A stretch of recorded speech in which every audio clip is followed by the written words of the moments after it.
Good morning Guntur. Good morning.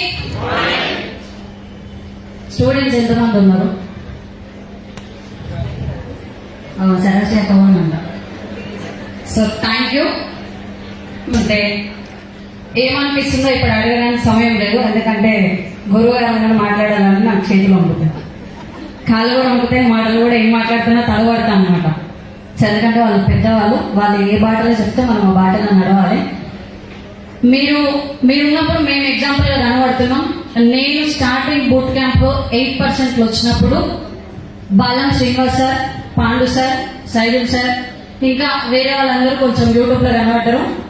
అందులో ఎక్కువ చెక్కు MSR గురువు గారికి ఉంది.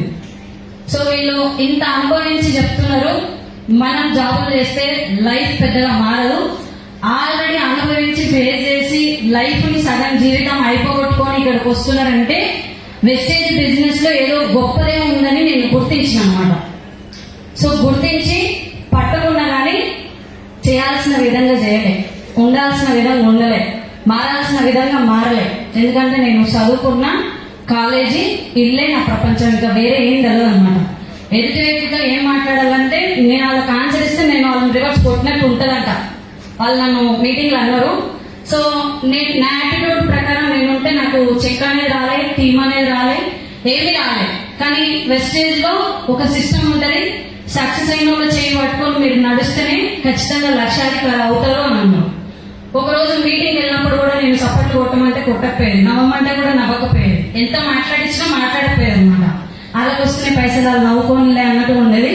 ఎంఎస్ఆర్ గురువు గారు ఏమన్నారంటే సక్సెస్ అయిన వాళ్ళని అప్రిషియేట్ చేస్తేనే సక్సెస్ అవుతారు అన్నారు. అది నా ముఖాన్ని చూసినట్టు అనిపిస్తే 2 లక్షల మనిషి చెప్తుండ్రు, నాయన మనం ఖచ్చితంగా నవ్వాల్సిందే కొట్టాల్సిందే అని చెప్పి నవ్వు రాకుండా నవ్వింది. ఎందుకంటే లక్షలు కావాలని వచ్చినాం, డబ్బులు కావాలని వచ్చినాం. సక్సెస్ అయ్యి 2 లక్షలు తీసుకొని చెప్తున్నానంటే మామూలు విషయం కాదు అని చెప్పి అక్కడి నుంచి కొంచెం యాటిట్యూడ్ ని నేను చేంజ్ చేసుకుంటూ వచ్చిన.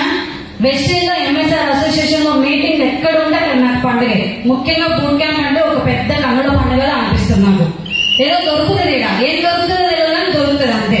ఫస్ట్ 8% ఉన్నప్పుడు వచ్చిన, 8% ఉన్నప్పుడు బోనస్ ఎంతనో మీకు బాగా తెలుసు, ఎందుకంటే నాన్ క్వాలిఫైడ్ బాగా అయినాం, అవునా కదా. సో తర్వాత ఒక 25,000 ఒక ఎల్ఓపి తీసుకొని వచ్చిన, తర్వాత 50,000తో వచ్చిన, తర్వాత 70,000తో వచ్చిన. మధ్యలో ఒక బూట్ క్యాంప్ ఇచ్చింది. 50,000 ఉన్నప్పుడు 50,000 రానోళ్ళు రావద్దు అని మీరు ఇక్కడే ఉండి వర్క్ చేసుకోండి. ఒక లైన్ వెళ్తుంది, ఇంకో లైన్ చిన్నగా మనిషి మేడం ద్వారా వస్తుంది అనమాట. ఎల్ఓపి దగ్గర దాకా వస్తుంది, ఇక్కడ ఉండి పని చేయని చెప్పి గురువు గారు చెప్పింది. లేదా నేను వస్తా అంటే బాగుంటుందా, నా చరిత్ర ఏంటనేది మొత్తం సార్కి తెలుసు అని చెప్పి సార్ ఏం చెప్తే దాన్ని ఫాలో అవుతూ పోయినా. 70,000 వచ్చింది, 70 కాస్త 1,02,000 వచ్చింది, 1,02,000 కాస్త మొన్న లాస్ట్ టైం బూట్ క్యాంప్ జరిగింది కదా 1,45,000 వచ్చింది.